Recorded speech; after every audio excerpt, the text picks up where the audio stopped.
Welcome to the REITE Club podcast, where the focus is on helping you, the real estate investor, advance to the next level.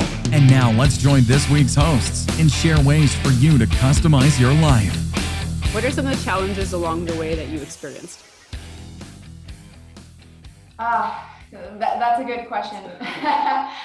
I would say in the scaling process, we started to realize that we couldn't just do everything ourselves. So very quickly, we were hitting milestones that maybe typically would have taken us a little bit longer.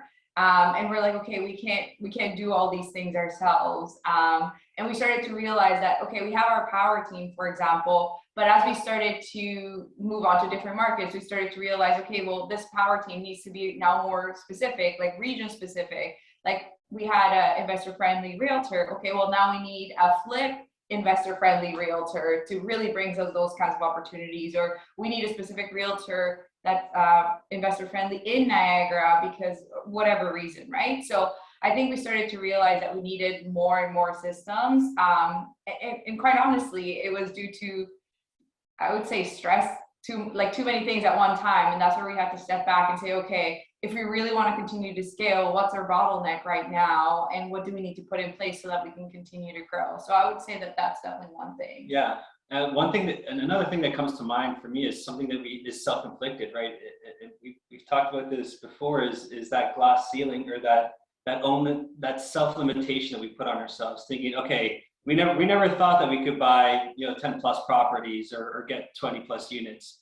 And so we were never aggressive. We never believed in that could happen. And so we were our own challenge at one point. We got in our own way at one point too, where we should have been a little bit more aggressive. We should have been able to see where the market was going, or make quicker decisions. And so that, I think ultimately that also led us to seeking mentorship, seeking coaching, networking, talking to other people, understanding what they've done previously so that we learn from their mistakes. And also it helped give us confidence that, somebody else is doing this. Again, we could do it too. And Carol put a post about that on Instagram, like nobody that's in the space is special, right? You have introverts, you have extroverts, you have very charismatic people, and you have others that aren't. Everyone could be successful. It really doesn't matter. Yeah. A perfect example of missing, like taking action, is like when we first started, we were taking a look at deals in Hamilton, and anybody that's following the Hamilton market knows how crazy it is. But I remember like looking at a property that was $475,000. It was a legal duplex, fully done up, like nothing needed to be done. And I remember looking at that and be like, oh no, this is not a good opportunity because there's no upside to this property.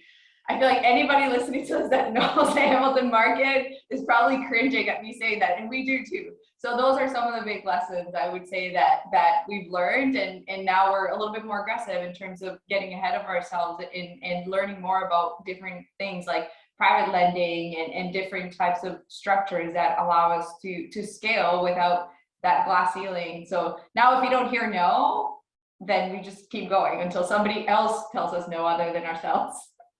For sure. And I think you guys are being too tough on yourselves. And I think most people are their own worst critics. It's always easier to look back on hindsight with the experience, the knowledge that you have gained, and looking back going, oh my God, that would have, that made so much sense. What was I thinking at the time?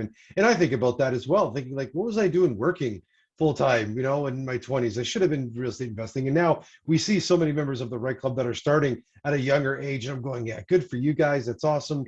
Right. That's, starting from an earlier standpoint, but the only way to get that knowledge and experience is actually experiencing it. So good on you guys for doing that. So I always like asking this question, like in terms of resources, whether it's people, places, things, books, newsletters, different types, where are you guys getting your knowledge? How are you staying, up to date on the pulse of things, getting some trusted resources, on, just in general, real estate investing, business, as you guys run and operate your business? What are some, you're from a CPA, sales and marketing, two completely different sides of things. What are some good resources that you can share that you review or look at?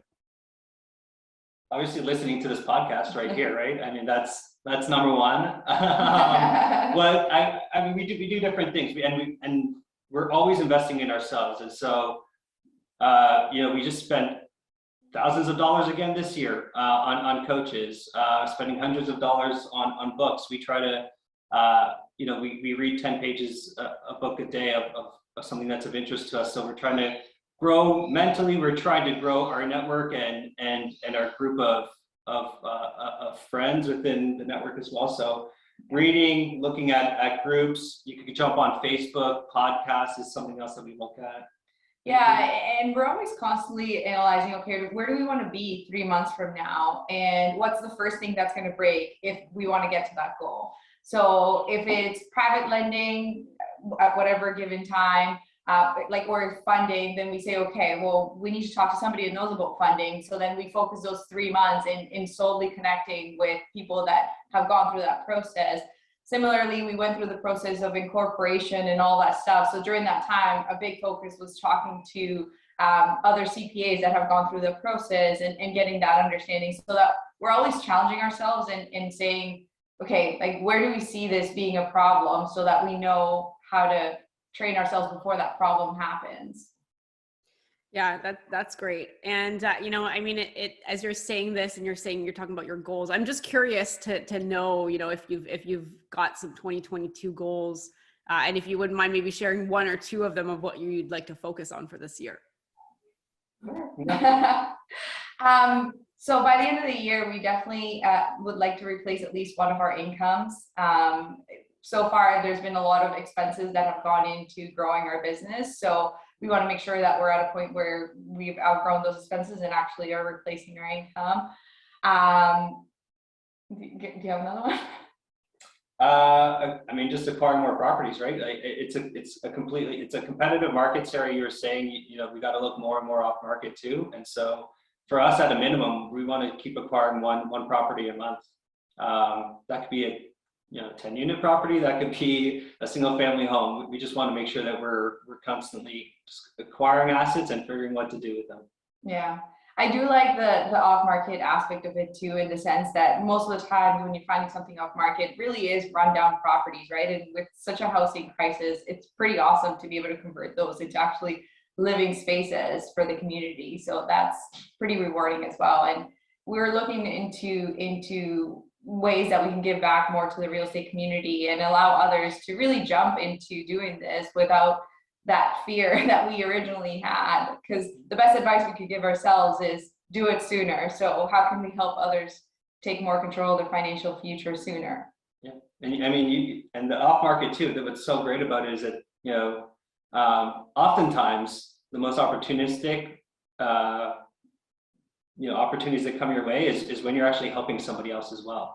Somebody might have a really tough problem, might be in a tough position, and you're that person that could actually help them get out of that and have, whether it's a clean start, a fresh start.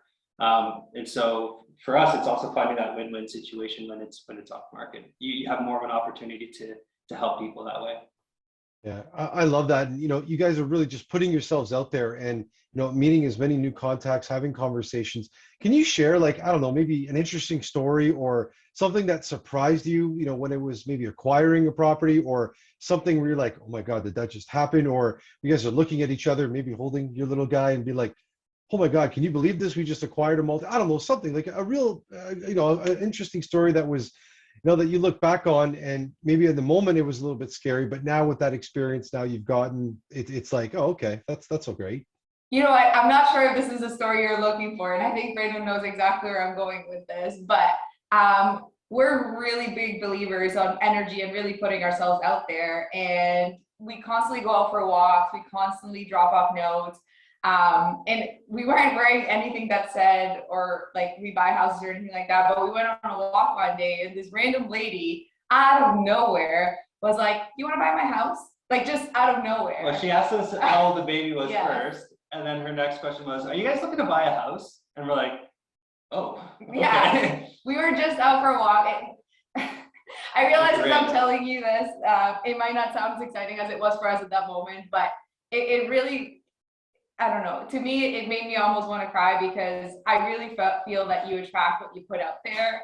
It's not every day. I don't know how many people this has happened to, but you don't walk around the street any day and somebody just asks you if you want to buy their house, right? So that was probably the easiest off-market lead we ever got without even dropping off a note. So I would say, to your point, Alfonso, put yourself out there and tell people what you're doing, and it'll come back around. That is very cool. So I'm just curious, did you end up negotiating and in getting that property? We're in the process of. We're still talking. We're still talking. Cool, very cool. Okay, I love awesome. that. Hold on. Moral of the story: buy onesies that say "My parents buy houses," right, or There you something go. like that. Oh my God. I Hold love on. it. We'll do a joint collaboration on that Yeah. one. We'll start Yeah. printing them out. All different sizes, colors, available for everybody. Coming out. Yeah.